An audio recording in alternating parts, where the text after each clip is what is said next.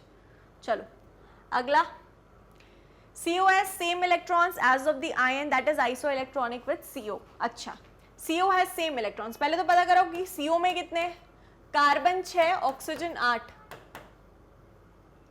8, 9, 10, 11, 12, 13, 14, 14 electrons हैं इसमें। ठीक है, बाकी किस में 14 होंगे चेक करते हैं। इसमें 7 2 14, -2 12, यहाँ पर 6 + 7, एक सेकेंड, 6 + 8 हो जाएगा ये, क्योंकि -1 है ना, तो 6 + 8 अगेन 6, 7 8 9 10 11 12 13 14, इसमें 14 आएंगे। क्या CN नेगेटिव, 14 इलेक्ट्रॉन्स, यस बिल्कुल यही ऑप्शन होगा। बाकी भी क्रॉस चेक कर लो, 8 2 16 और +1, तो इसमें 15 हो जाएंगे, और इसमें 8 2 16 16 और +1 17। ठीक है, तो ये वाला ऑप्शन करेक्ट है।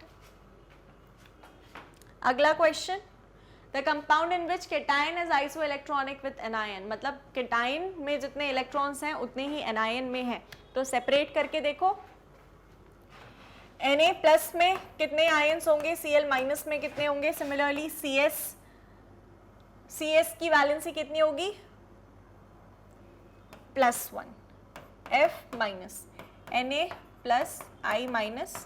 K2 है ना, तो it will B 2K+ and S-। आप चेक करो, और ये वाला मैं नहीं सॉल्व करवाऊंगी, कमेंट बॉक्स में बताओ कि किस में कितने आएंगे भाई इलेक्ट्रॉन्स, और खुद से आइसो इलेक्ट्रॉनिक स्पीशीज कौन सी हैं, या फिर आयन जो है, दोनों आयन्स आपस में जिसमें सेम नंबर ऑफ इलेक्ट्रॉन्स आ रहे हैं, वो कौन सा होगा। ठीक है, चलो जल्दी से बताएंगे कमेंट बॉक्स में। बाकी आज की क्वेश्चनएयर सीरीज यहीं खत्म होती है, और जैसा कि आपको पता है कि magnetbrains.com पर सीधे जाओगे तो जो भी कंटेंट एक्सेस करना है वो आपको मिल जाएगा, और यहाँ पर काफ़ी सारे कोर्सेज अवेलेबल हैं, जिसमें आता है आपका कॉम्पिटिटिव लेवल से लेकर के नीट, IIT, JEE, आपके जो कॉम्पिटिटिव एग्जाम्स हो गए से लेकर के बोर्ड एग्जाम्स तक की प्रिपरेशन बिल्कुल फ्री ऑफ कॉस्ट होती है। आपको जो भी कोर्स देखना है, सिंपली अपना कोर्स सिलेक्ट करेंगे और वॉच नाउ पे टैप करोगे तो आपका ओपन हो जाएगा सब्जेक्ट। बाकी इसमें topic wise explanation, DPP, PDF solution, chapter wise MCQ, previous year question, सारी ही चीज़ें गिवन है आपको, सिंगल विंडो में सब कुछ मिल जाएगा। ठीक है, चलो तो DPP अगर डाउनलोड करनी है तो डाउनलोड नाउ पर क्लिक करोगे आप, आपकी DPP डाउनलोड हो जाएगी। सिमिलरली लेक्चर्स वॉच नाउ पर जाओगे तो लेक्चर्स प्ले हो जाएंगे। बस बाकी अपनी वीडियो देखो, आराम से एंजॉय करो, पढ़ो, और ये सारा ही कंटेंट बिल्कुल फ्री ऑफ कॉस्ट है, इसका कोई भी नॉमिनल चार्ज नहीं है, आपसे किसी भी तरह का सब्सक्रिप्शन नहीं लिया जाएगा। ठीक है, चलिए आज के लिए इतना ही, और कमेंट बॉक्स में बताएं कि कितने क्वेश्चन सही हुए आपके, कितने गलत हुए, +4 -1 मार्किंग दें खुद को। ठीक है, चलिए मिलते हैं अगले लेक्चर में। Thank you.